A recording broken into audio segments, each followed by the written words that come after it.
Howdy everybody out there in YouTube land. Welcome back to the channel. So today we're going to be talking about a couple of really nice things, such as building a magic routine. Now the idea here goes off from something I talked about in a recent video, which is I want to start doing some challenge pieces while I'm writing scripts and stuff for my shows.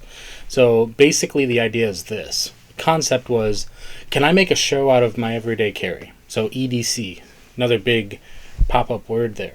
So EDC is something that generally is more towards like bushcraft. So like what kind of knife, what kind of utility stuff, what kind of survival gear, what do you carry on you every day basically is the thing. So in the magic world, we talk about just that, like what's your everyday magic, what's your walk around, what's your A set if you're out and about walking around. So ideally you should be able to put together at minimum a 15-minute show with zero issues with what you're carrying on you. That's at least my general thought process on that. If you're carrying it with you, you should be able to do enough material, except for a couple items, which we'll talk about here in a little bit.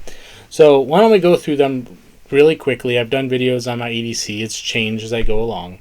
So basically, here's what I've got, and I'm going to put it on as I go. So I have my wearable magic. So I have rubber bands.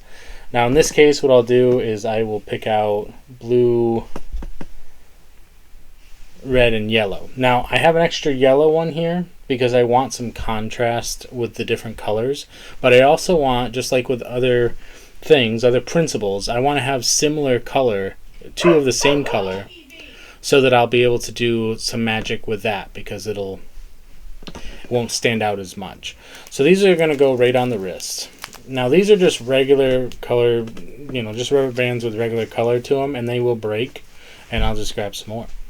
So we're good there. Now we have my ring. This is my wedding band, so that typically stays there. Then I have my Aeon ring that goes right there. Now typically what I'll do is I have other rings that I may wear and may not wear. I have a ring that has a secret compartment in it that I'm trying to build a small little routine out of, but basically this is a ring that is closely resembling this ring, but it's not really the same, but there's a couple of qualities to it that I like. So this ring is a reveal. It has an ace of hearts on it. So that ring isn't worn, but it's packed away somewhere that I can retrieve it in order to produce it for that effect. So we've got that. Now we've got my coin purse. Now the coin purse, there's a lot of different things you can do with that. I'm going to attempt something here. Basically having this wherever you're going to want it, you take out your coin purse, you open it up, and now all of a sudden you've produced your wand or anything out of the coin purse. So do not sleep, as the kids say, on the coin purse. There are so many alternative options to this. You can do pretty much anything you want. You can produce almost anything from this. Your silks, which we haven't talked about, your rings, your coins, pretty much anything you can produce out of here that you want to produce. And what's great about it, just like the card box, keep these things in mind. Use it as a part of your show. Even if you're using it as a utility, you're carrying stuff in it, using it as part of your tricks to do certain like secret moves, but also use it as your little stage or your little prop, like make something appear in it at the end, things like that. So just keep in mind that these are types of effects that you want to have. Now what I have out here is just a couple of piles of different coins, and I switch them out. I don't carry all the coins on me. It just depends on the day and how I feel. Now you've seen in recent videos where I have done a single coin routine. Okay? If you just want to carry one coin, mind you, it's sneaky business, but it's a one coin routine. So you could do, if you just want to have one coin on you, maybe it's a quick one-off or whatever, you can have some stuff prepared just to show some skill set or maybe some magical stuff with the coin, and you can do that. You can use your cards, you can use your silk, you can use your ring, and you can really tie that together if you really wanted to do that. Then I've got 2 coins here. These are my Super Mario coins. So I've done a 2 coin routine on the channel here. So that's 2 coins. Maybe you want to have the same coin. So maybe you have 2 of the same coin Then you've got your single coin here. You've just added an addition to that coin, and now you've got 2 coins. And then you can do a routine, again, talking about the rubber bands, where they are the same color. Maybe you want the same color coin so that you can do something that maybe appears to go from this hand over to this hand. So now you're effectively using 2 coins in actuality, and then you have a couple of different effects that you can do with that. Now the other thing that I have here is I have 4 coins out here. I've got my dollars and my half dollars. They're just a little bit different in sizing for the purpose of the magic. I mean, obviously the half dollar is substantially smaller, but you could, if you wanted to, you could have 2 coins that were different and then do a whole set there. That's the premise of Scotch and Soda, that if you wanted to run with that effect, that's great. There's actually another thing that you can use that would allow you to build on that routine, and that's something that, you know, we can talk about at a later date. But either way, so this is what we carry for the coins. Now what I might do is I might actually carry the Super Mario coins separately and then still have a full coin set. And here's why. Like with the rubber bands, that's a great introduction. But you could also take those rubber bands and, again, you could use them with other things, just like you'd use the coin with other things.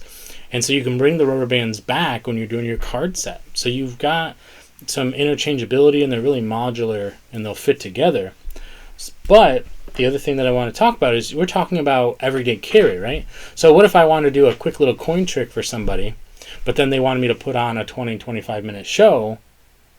Well, now I can't really show them the same material, and it's like, oh, I'm just going to bring out the same coins I just did a trick with. No, here, let me show you something different. Okay, so that's going to give you a little bit of more versatility, and then you can build on that and have stronger routines because you're not repeating the same thing. So another concept idea for that was, like I said earlier, you have your A set, you have your B set, your C set.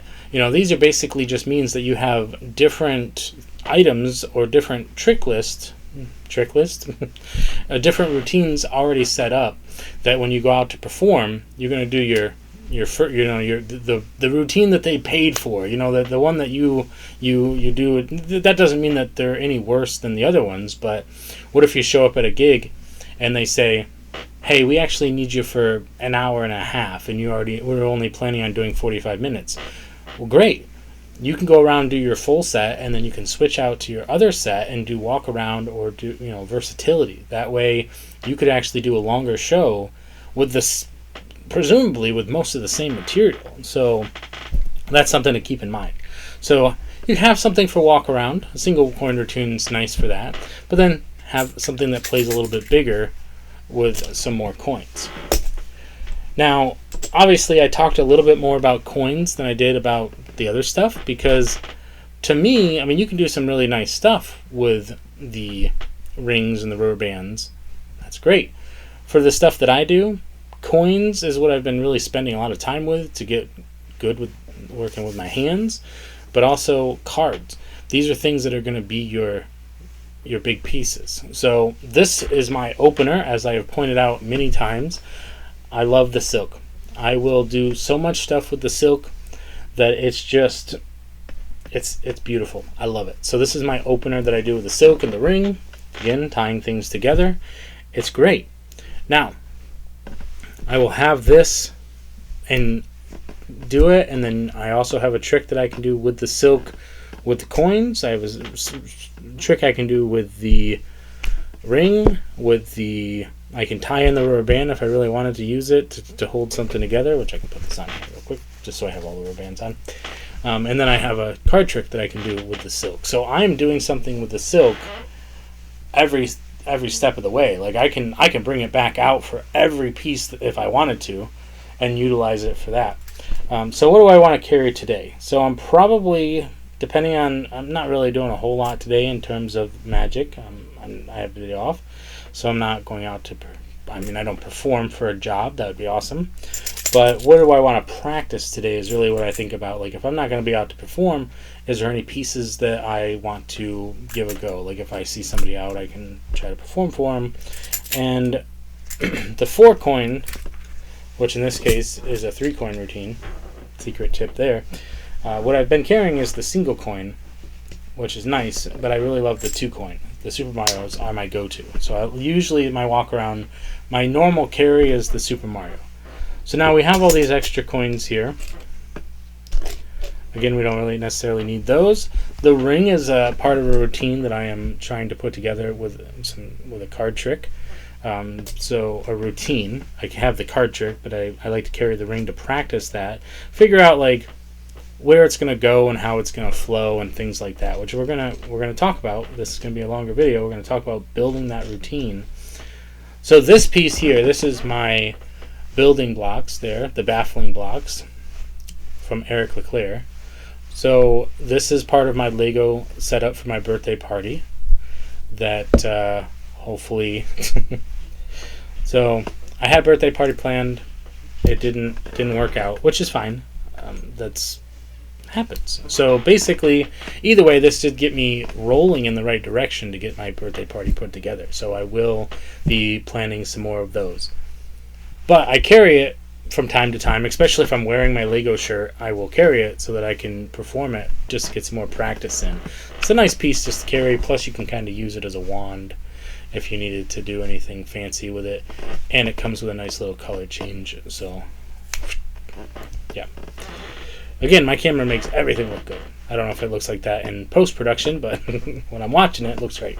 So, this is the piece de la resistance, as it is said, if that might even not be the right thing. The crowning jewel, the epitome of everything. This is potentially for what I carry. Cards is where I want to get to. That's the end of the show. Now, are cards my favorite? Well, yeah. I mean, I love cards. And I have other pieces here that I absolutely love as well. But that doesn't necessarily mean that it is the end-all, be-all for what I do. So I change out my playing cards depending on what I am wearing. But in reality, there are some problems with that, especially if I were going to be performing regularly. Then I would definitely just probably switch, because I carry, like I have a Iron Maiden shirt that I wear. And I've got my red suit, like what I'm wearing today, and then I'll carry my Metalux. That would be kind of expensive if I were going through a pack of these. That's $15. So unless I can price them out cheaper, I mean, that'd be great, because that's my heavy metal set, you know, and do a lot of metal, like a lot of ring and coin tricks, and then have the Metalux card. So everything would be metal, not metal. That's the same word, but either way. Yeah. So that's the first part of this. We'll do some timestamps on that. That is what I'm carrying. Now this goes into my front right pocket here. So now let's talk about the routine. Now, interesting thing to think about, and I don't know if this is something that you guys worry about. Typically I'd carry this in my back pocket, this anyway. But so in these pants I only have 3 pockets. There's only 1 back pocket. So I worry about sweat. That's something else to keep in mind, which we can talk about utility later, because there's other things that you want to carry, like in your bag. I'm starting to put it together. I have a lint roller. You want some lotion, moisturizer, water, things like that. Just things that you can really. I think the other thing was like nail clippers. And nail clippers, as a fun fact, right? Because I took up making balloon animals. Nail clippers is not just not for just grooming your hands, but again, we're talking about versatility here. Have objects that can be used for multiple things. You need something to cut the balloon when you're making certain balloon animals to tie them off. So nail clippers is an excellent little addition to that. So this will go in my front right pocket, and I worry about sweat. So I will have this closer to my body. I don't know if that helps, but that's what I typically do. So when I walk around, and then when I take out the cards, my pocket will fall flat, and so it kind of looks more like I'm taking out the thing that was in my pocket. So you don't really see the other thing, because I feel like if the cards were closer to the person and I go to take them out of my pocket, you might still see the imprint of something else there. Whereas if I take out the cards, you clearly see the thing that's bulging out the pocket. And then as it goes flat, you might see some edging, but you might think that it's just contours from when the cards were in the pocket. So that's my thoughts there. So everything's on my person. I'm not actually carrying anything. I don't need any bags or anything like that.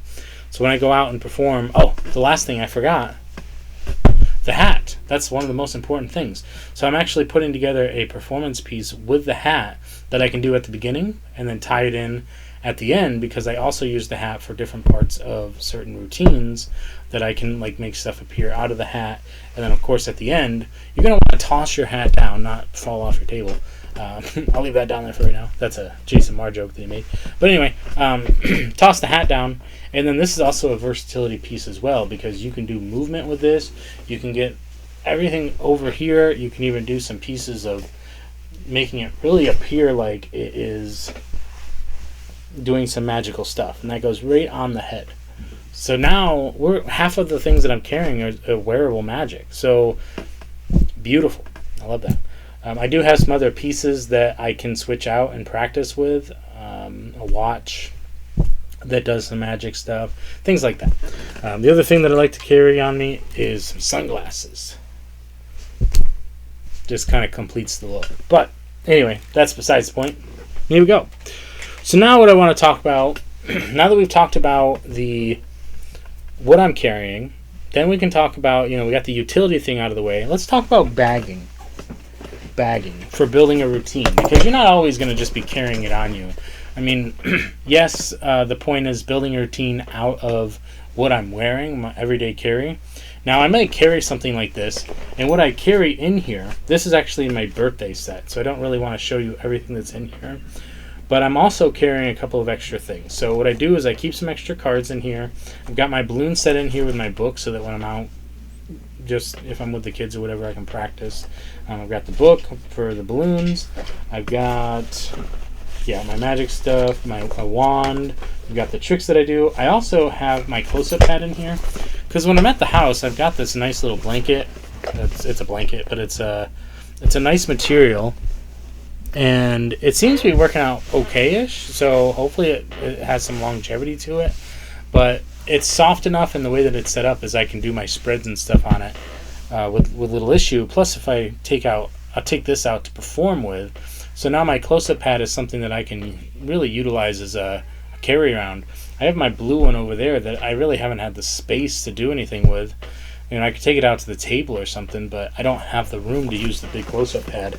So unfortunately, it's just kind of been sitting to the wayside, which is sad, because I really want to like to use the things that I have. I can already see where this blanket's starting to peel a little bit, where the top layer is starting to come off. So hopefully it's fine. But anyway, so the point of that was I want to talk about the fact that if you're doing bigger shows, you're going to have other bags. So for instance, this is probably not the best thing in the world, but this is what I have elected to use. I may modify it a little bit, but this is what I've elected to use for my like cups and balls stuff. So I can actually loop this into my pants, and so it'll just kind of sit right there at my waist level. And then the nice thing about this is that this actually comes off, so I can just unzip this. It's currently attached with this little tag thing, but so that's what I plan on using for this. And I take this off, and now this is an extra little carry-on thing that I can put in, some extra little things, or just anything really. So I figured this was a nice little utility thing that I've been holding on to, that I could potentially use for cups and balls. And then it's big enough that I can put my load in there for like the end. And then it also has the different slots, so I can kind of keep things separate if I really wanted to put different things in there. But anyway, that's a nice little utility thing that I have. Extra posters, that's always fun. I also have, unless I've lost it somewhere, probably over there. So I have a fanny pack, which it's actually part of the same set as this, so it's gray. So that's my fanny pack, which fanny pack's one of two things there. Obviously, using it for walk around, it may be considered a little bit knacky, but so what I'd do is I'll just move it to the back, and because I have a longer jacket, usually, it'll cover it. So in terms of what I'm doing there, it's usually hidden, which there really isn't anything in there. If the main show is in the big bag, the walk around is on my person, Then the fanny pack is just either extra, it's utility, or it's my B set. It comes with some versatility options. I could have something completely different in there. Maybe I want to put my phone in there and lock that up. So I just put my phone in. Anything that maybe my keys. Just have that extra bag as something, and I could probably put that in the book bag too. It's just nice to have some extra bag options, especially if I wanted to have like a mobile go bag or something.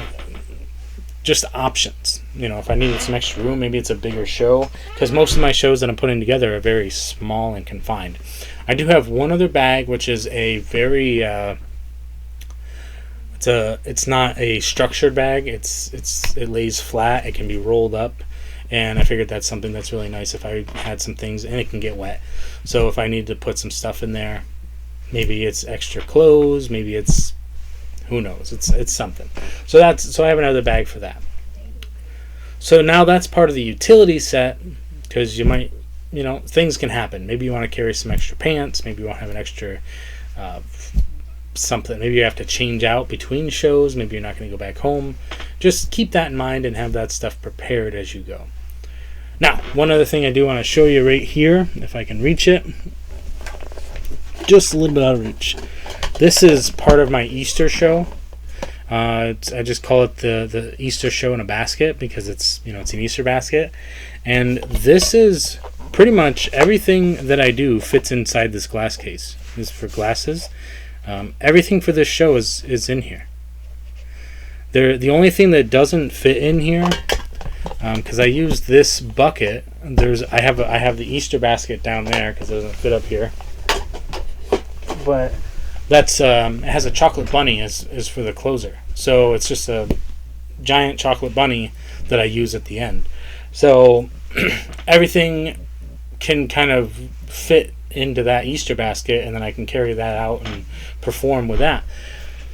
So that's kind of the idea that I usually go with for that. They're rather small. There isn't a whole lot of bulk to what I'm carrying, but they play so big. That's the idea, right? So the other thing that you want to think about, and this is another reason why I have the basket as part of that, is you want to have a dump bag. So when you're doing your tricks and stuff, you don't want to just leave stuff laying around. I mean, unless that's part of your show where you're like, what am I doing? You're throwing stuff all over the place and you just have a mess that you got to clean up. But if it's part of the show, then that's the idea. But in terms of having a dump bag, if you've got a lot of items that you're bringing out, like more than just a couple, more than a handful, or maybe things that like to roll around, you can toss them into the bag when you're done, or the basket, so that when you go to clean up, that's everything, and then you can go take it back to where you need to take it to reset when you pack everything away. So that's something to keep in mind that you might want to have. And the idea that I would go with for that is a foldable hamper. So it packs like this big, but it springs up and it's like that big. So, and what's really nice about it is you can customize it. You can have it as the same theme as your show. So you got options. So that's something else to keep in mind. All of these things so far are important. These are utility things, but they're so important to think about when you're going out to perform. So, in terms of doing the walk around for the show with what I'm carrying, I'm not really going to have a whole lot of things to get rid of, because everything can go right back into the pockets or just sit out for the time being, because there's only a handful of items. So keeping in mind, that's something else that you want to consider when you're doing this, is that if you're not doing a table set, then you're not going to have a place to put things. So depending on where you're performing, you want to keep in mind that, and I bring this up, and you're thinking, oh, well, we're getting a little off track here. No. If you're doing a show out of your pockets and you don't have a place to set stuff, then you need to be prepared to be able to put stuff away before you transition. So it needs to be part of the transition. Now, also keeping in mind, think of the venue, because I guarantee you that if you're at a venue, whether it's a kid's birthday party or if it's a bar where you're performing, there's a chance that there's going to be something wet and sticky. There's going to be liquids out. There's going to be messes some places. So you want to be really careful about where you set stuff down. Okay? So that's something else to keep in mind. And that might be another reason why you want to keep an actual handkerchief, like an actual rag or something. Not a, I say rag, but like clean and, like a real silk, not a magician's silk, that you can maybe wipe something down, maybe a towel or something that you can easily, a towelette. Now, something that now this is a side note that I've really been trying to work with is, what can I do with a magic washcloth? It's like this big, but can I do something with that would allow me, for instance, it's something that can be concealed in the palm, and then what if there's like a tub of water and you're like, let me roll up my sleeves here, we got a mess going on here, you put your hands in the water and then pull out this washcloth. I'm trying to figure out how I can do that, and now I'm like spitballing in my head because that's part of a challenge that I'm going to be doing next month. So that's a different video. But utility is important. Environment is important. When you're building a show, you have to know where you're going to be performing. Now, if you're doing a walk-around set, I mean, I'm carrying it on my person, but if I'm doing cards, I'm putting them down. If I'm doing coins, where do I want them to appear? Where are people going to be standing? What's going to be happening? And you have to consider these things when you're doing these shows, because if you're standing up and walking around, you have different options than you do if you have a table available to you, and if you're sitting down. You also have different options if you don't have the close-up pad. If you don't have the option of a tablecloth or something like that, and you just got a slick surface, you're not going to be able to do some of those moves. Maybe you're sitting in your studio and you're practicing with your poker and you're shuffling and doing that. Like, the tables, the poker tables, it's the felt material, like on pool tables and stuff. It's that soft material like this that can grip the cards and stuff. If you show up at your venue and all you've got is these shiny tables because they've been polished, and then you go to do this, this skill-based card set, it might not work out because your cards will be sliding around, and then, so you really want to be prepared for what you need to bring, and that's what's important for this. The next thing we're going to talk about is, are you using sound equipment? Like, I've got a microphone right here, and sometimes it doesn't work. Sometimes it just doesn't work. So I have to troubleshoot what's going on. Well, what if that happens? What if that happens at your gig? What if you use a amplification device and then in the middle of your set, or maybe you forgot batteries, or maybe you forgot something, and then now you have to perform projected with your natural voice? Could you do it? So now you got to know whether that's going to be happening. It's a good thing to ask these questions early and beforehand. And luckily, with the show that we're talking about here today, you're probably not going to need to amplify your voice a whole lot, unless, keep this in mind, what if you're busking? What if you're out on the street, you've just talked to this restaurant, and you're like, hey, can I perform outside on the sidewalk while people are walking by because it's a nice day and there's stuff going on in the area? What if I'm performing for people and trying to stop people so they can come in, and you've got like a $5 special or whatever, and I'm doing promotions for you. Can I stand out here and do this? Well, you gotta know what you're gonna need and how that's gonna go. There's a restaurant that I was actually looking at recently. We went there. It's a newer restaurant, and the first thing my brain thought is this good real estate? Is this something that I could set up a show at? What if it's like a Friday or Saturday night? Can I come over and there's like a side area by the eating table, the outside eating area, where I'm like, could I set something up here? What's the lighting like? What's gonna how does the sound convey? Is this an area that you don't want to really do that at? Things like that. You really you can start considering when you're going out and about. Where are you going to be performing? Because depending on what type of jobs you're taking, if you're doing, are you going to be making money? That's one thing. Like, are you going to be performing at restaurants? Are you going to be doing exclusively like parties? Are you going to be busking on the street? Are you going to be in the park? Are you going to be doing bazaars? Are you going to do what are you going to be doing? Are you going to be doing corporate stuff where you're only doing maybe the retirement parties and stuff like that? So you got to keep these things in mind, and when you show up to those events, you need to be like, hey, what's the setup like? How are your tables set up? Are these, is this going to be working for here? Is there a stage? Is there not a stage? Can I use a sound system? Do you have a sound system? Should I bring my own sound system? Do you guys have a thing set up for music? Where are your speakers at? Because I'll use an example. A friend of mine went back, many moons ago, many years ago, we went to a concert. And it wasn't like an actual like outside concert. It was more of a local concert, and it was done in I think it was a comic book shop. And so it was done in the side room. They just moved everything out of the way. They had a little stage, and when they went to perform, they had the speakers sitting on chairs in front of the stage, going out into the crowd. Now, part of the problem is they may have been a little bit too heavy on the instrumental. I'm not technical enough with music to know what exactly went wrong, but I do know how speakers work. And the speakers were facing directly into the front of the crowd. So unless you were like at the front, you really couldn't hear what the guy was saying as far as the singing portion.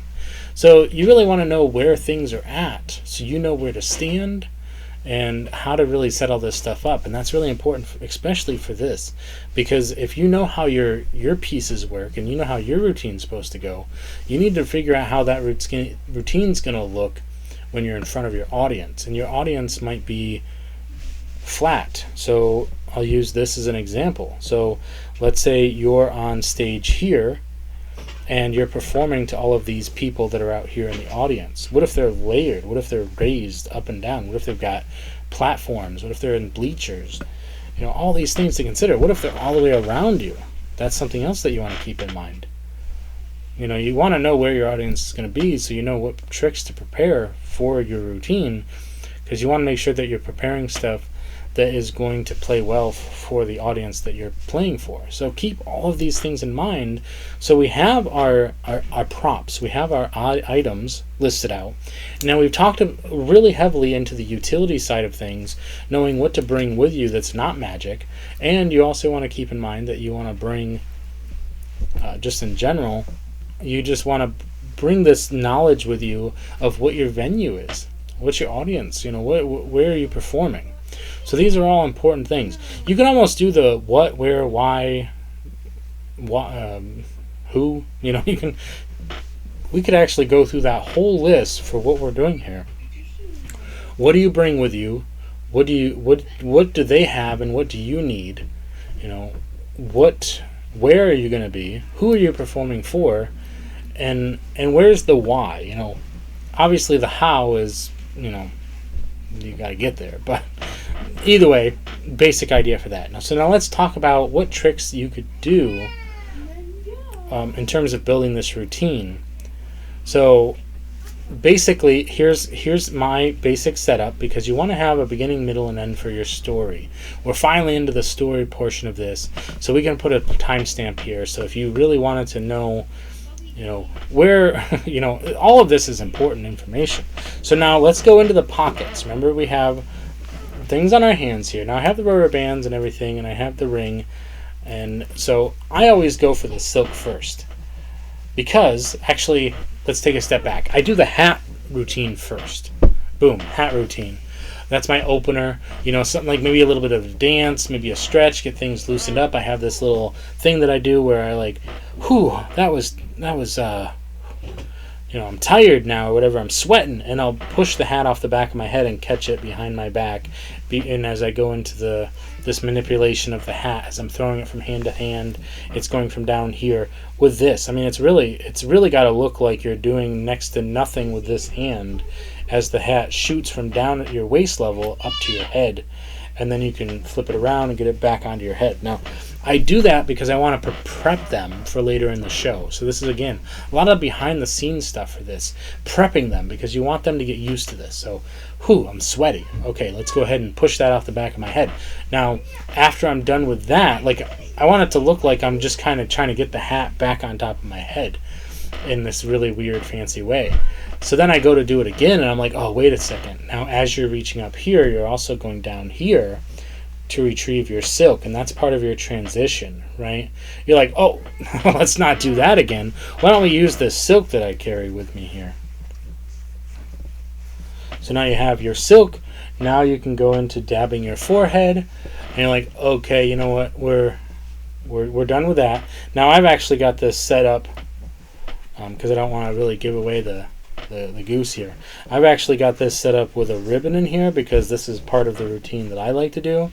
But just giving you a side note is maybe you don't want to do the extra ribbon, and now that you've dabbed yourself up with that, you can actually get rid of the yeah. Oh no, it's still in there. I don't. It's still in there. Let's see if we can get rid of that now. Yeah, we don't need this anymore now that we've got the sweat. Yeah, we don't need that anymore. So let's get rid of that. Perfect. Now, that's not what I do for my set. What I do for my set is I've actually got the ribbon. I'm performing a little bit of magic for you here, just so you can kind of see how it would go about building this routine. But it's more of a lackadaisical idea, right? Because, yeah, we've got this ribbon here, but I'm not a really big fan of that red that's in there. I mean, I know that's what I'm wearing today, but that's okay. So let's go ahead and get rid of the red. And now, as we pull this out, you can see that the red has almost kind of changed a little bit and looks more orange. Maybe I'm colorblind. I don't know. So now I use the double silk because this is the non-magical silk and this is the magical one that I do a ring routine with. Yeah, ring routine. So go ahead and check out this ring right here real quick. Okay. So you've got the ring, everything's solid there. You've got the silk, which just appeared. And then you go into a nice little ring routine, which actually I do a single ring routine, which I've done for Trick or Day May, and then I go into this. So this is my opener. So the opening, well, technically the opener is the hat, but I want to really get the audience, especially if there's kids, I want to get them involved with this goofiness, this silliness. I want to set them up, and that's really the first thing that you should really be trying to do, is setting them up with this idea. As I just did that trick. Ah, ta-da!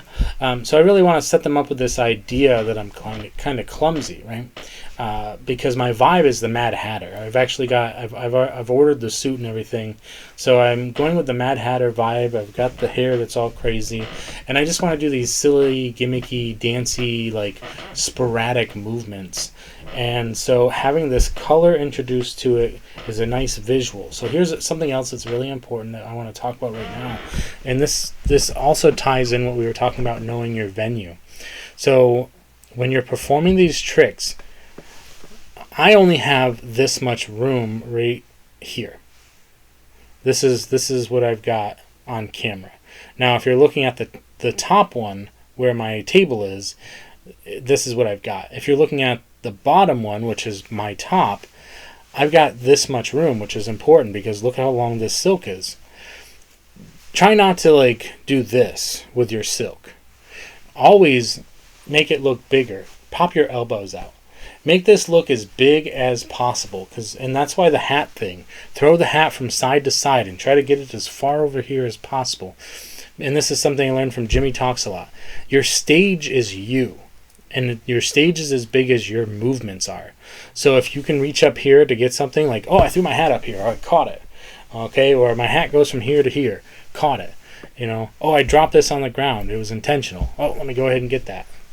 So make sure that your silk movement is you're really getting this big moment. I actually want a longer silk. I think that this is pretty decent for what I do, but if it was twice as long, I could do some really interesting things with that. So this is perfect for right now, and I'm going to play around with a longer silk, but I just got it from Doug Kahn, and it's probably one of my favorite pieces to play with, just because it's so versatile for a lot of things, because you can definitely you can use it for rings, you can use it for rubber band. Well, you can just use it for a lot of things. You can use this for everything. This one is definitely a great piece that you can do for a lot of movement pieces because it'll flow in the wind, stuff like that. So keep that stuff in mind when you're performing this particular routine, is that it really sets you up for this beautiful thing where you're breaking your own barriers. You're opening up your range. That's what's so important with this. You want to act big because you don't want them to see this little box.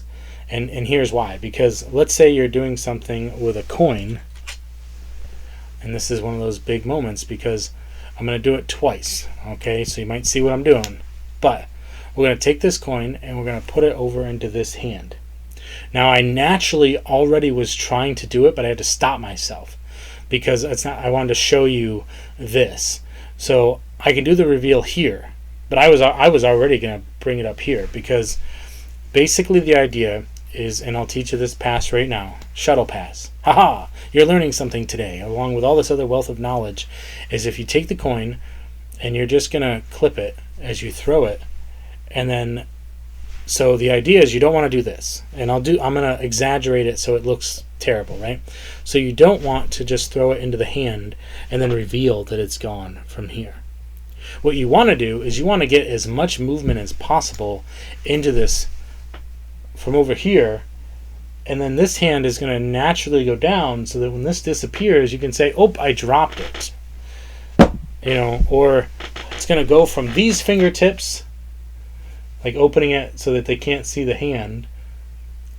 And I actually like to add a little bit of extra element into it with this maneuver here, because now I'm showing this over here. I can have this hand over here. Look how much room I've got going on. Like, I'm actually running out of space. I'm using, like, my camera is bigger than my room. That's what I'm saying. Like, I'm touching the window here and I'm touching the door here, and I'm still scrunched up. I'm not stretched out as much as I could be unless I did this. So now it's like, oh, I'm going to put the coin on the door, but that's actually my ring.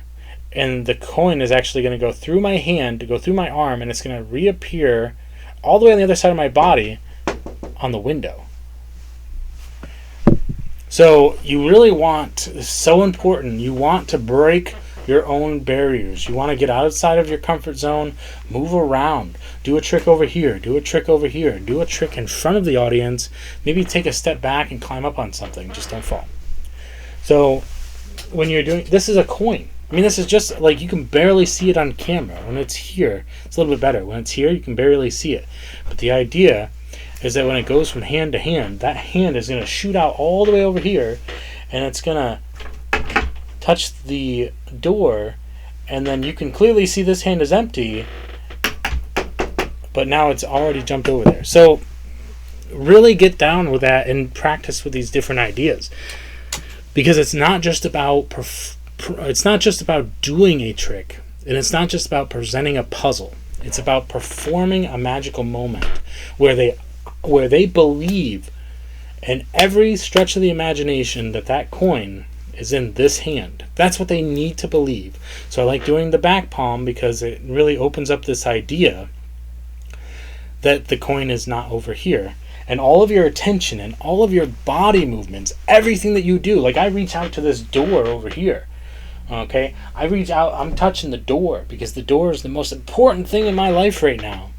And then it's not until that moment where I want the coin to appear that I start tapping the window. That's really what you want to do with these types of grandeur things, to make it as big as possible and try to utilize the space that you're in. So important. So, the hat. Doing a nice little presentation there. Basically, it's a setup. That's all it is. So, well, it's more than that, but so I want to break down why I do these pieces and how I introduce them for the purpose of how can I go from thing to thing to thing with transitions, but what's the larger story being told here? The larger story is I'm the Mad Hatter. I'm goofy. I do weird things. My hat's falling off. I'm producing multicolored scarves and I'm making rings melt through them. It's really kind of it's cuckoo, you know? It's so then the ring has been established. Great. Perfect. We have the ring here. Okay. Now you can go into rubber bands, but I haven't really introduced the rubber band into the set. But there's a lot of things that you can do with rubber bands. You can do a single rubber band, or you can do multiple rubber bands. And I definitely prefer having multiple colors, especially if they contrast. So what I'll do, if these rubber bands are a little bit more stretched out, but you can warm up the rubber bands with, and this one's definitely a better rubber band to do it with, maybe. So you're just going to spin the rubber band on your finger. That's going to warm up the rubber band, right? Now what we got to do is we got to warm up the fingers because they're getting a little bit crusty. You know, however you want to do it, make it sound good. And now you got star power. Star power is going to be important, right? Do, you know, because I have Super Mario coins, so I really want to tie in these different elements so that when I do, you know, I got star power, then when I bring the coins out later, it's like, haha, let's see if they can catch that star. So the stars bounce away. It's great. I really should have a yellow and a pink one. I could have used the red one here because I have a pink coin. But that's the first, you know, just showing that I can do stuff with the rubber bands is great. Now, I stay away from Crazy Man's handcuffs. It's not really a big thing that I like. But what I might do is a nice, easy little setup here is I just get the rubber bands in such a way that there's a blue X in the middle and there's a yellow lines on the outside. So when I do the magic, they actually switch places. I was just trying to show you guys over here. Here, let me. Now the cross is in the middle is yellow. Here, look at you guys over here. Your guys is blue. Your guys is yellow. So that's one of the things I'll do is they switch places. You know, everything's jumping around. It's like a bunny that's late for his tea. You know, Alice in Wonderland reference. So that's another thing that I'll do there. And then I also really enjoy this one, which is getting into it can be a little knacky. Well, I just broke the rubber band. But this is a perfect moment because if your rubber band breaks, you'd be like, oh, this is perfect. Let me show you something. Let me see that ring you got there. I'm going to put the ring onto here, right? Now you take this ring. Now you guys know what gravity is, right? Yeah, gravity is when things go down. But what do they call it when things go up? Ooh, what? So you can do that, right? That's great. Now the next thing that you can do is you want to break a little bit more off from your rubber band. That's fine. Okay. And you can do that in a sneaky way. But you want to tie the ring onto the rubber band.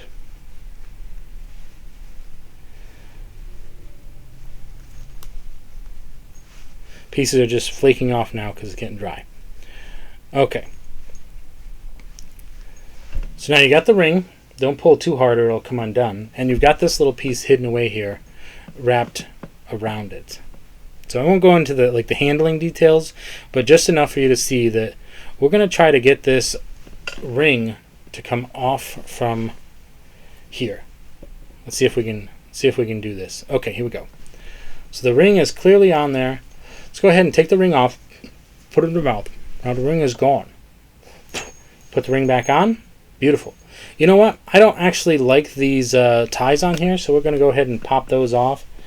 There we go. We're going to get rid of that. Okay. And now you've got a completely stored rubber band. It's beautiful.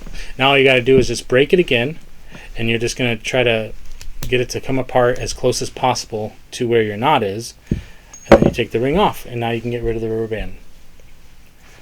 So the reason why I showed you that is because I wanted you to know that if something goes wrong, you have multiple options. And this is, I use the multiple out principle that is usually for cards for as much as I possibly can, which is basically if your rubber band breaks, have 5 broken rubber band tricks that you can do to keep the show moving. Oh, meant to do that. Here we go. And then just go into something.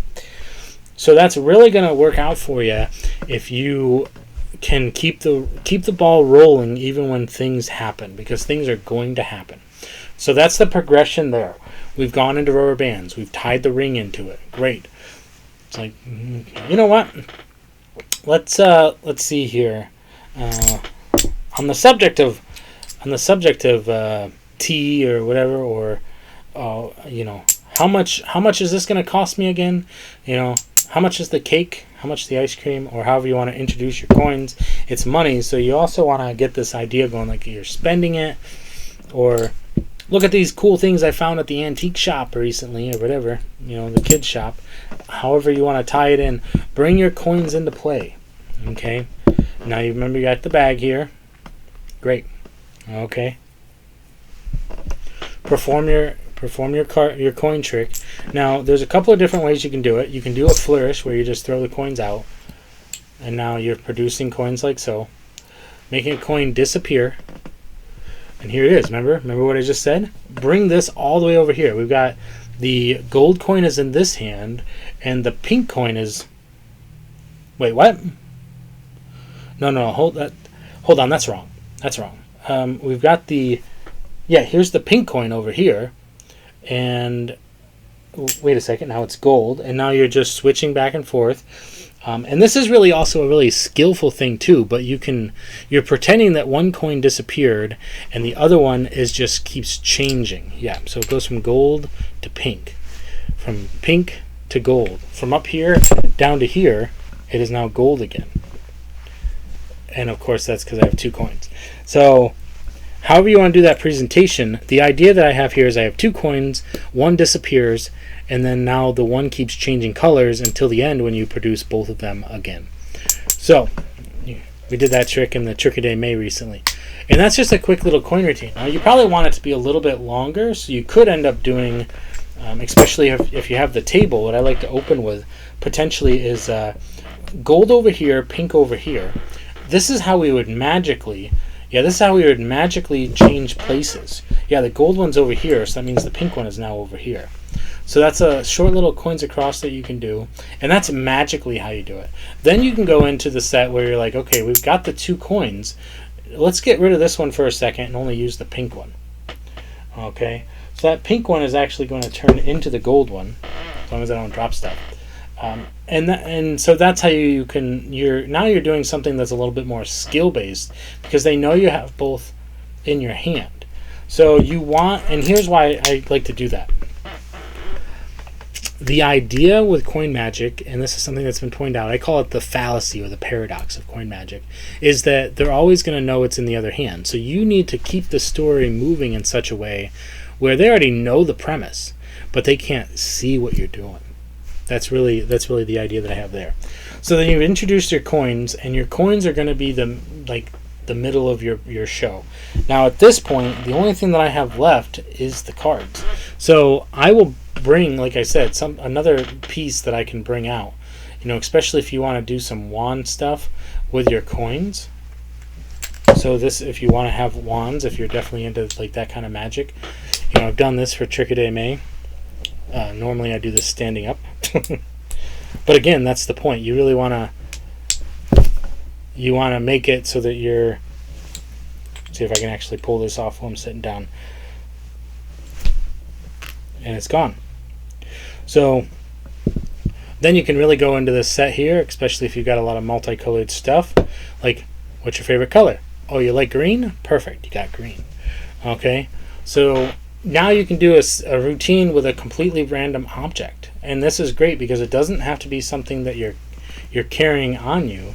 It could actually be it could be something that's borrowed from the audience.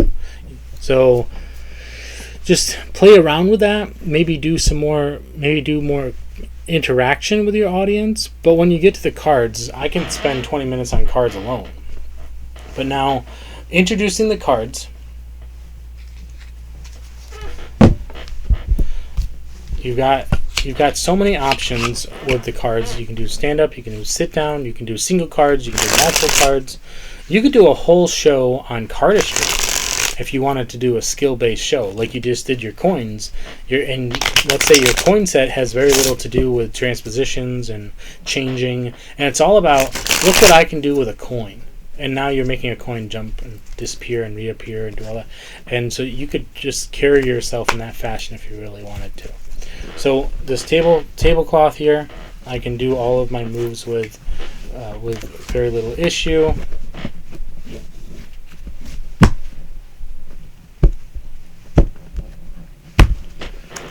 Either way, it's fun times. So now you've gone through all your whole set and everything, and now you're on your ending piece. Now, something that you want to tie back in, depending on where your venue is, where you've performed, what I would recommend is setting up something big, okay, for your finale. But I would do some card tricks first. So for instance, start off small. I always like to start with the key card, which I've just taught recently. I spoke again on the channel. Basically, you know what the key card is. You go ahead and execute it. You've had a card selected, which in this case we're going to go with the 7 of spades. Beautiful. Okay, and then you go through your whole set. You're going to bring everything out. You're just thinking, you know what I'm going to do? I'm actually going to chunk up the cards pretty good here, because I want to get to your card as fast as possible. So don't tell me whether or not I've seen your card, because we're not actually going to have looked at it. They're going to look at it, so you can prepare. So well, that doesn't work, because now you're going to see that. Yeah, because you have the 7 right there. So I have the 4 7s prepared already in this deck because I like the 4 7s. But so boom, there's their card right there. There's your key card. So you can say, you know, as you're turning over the cards as it kind of works out, be like, you know what? I think I went past your card, and since all these 4 7s are actually together, I think it's telling me something. I think it's one of the 7s. It's got to be one of the 7s because that would just be too lucky, right? And then you produce their card here. Now, I typically don't like to reveal the 4 7s that way, but run with it. If something like that happens, just go with it and have fun with it and make it work. But here's the point. So now let's say you've produced the 4 7s, and this is one of my endings. Sometimes I don't even use the Omni deck. But what I like to do is I've got the 4 7s. I'm going to take the 4 7s and we're going to lose them into the pack. Try to get them as spaced out as much as possible so that you guys truly know that they are going to go into the deck. Okay. Now what we're going to need is we're going to need a rubber band. We're going to go with blue. Blue's a nice rubber band. And we're going to lock those in the deck.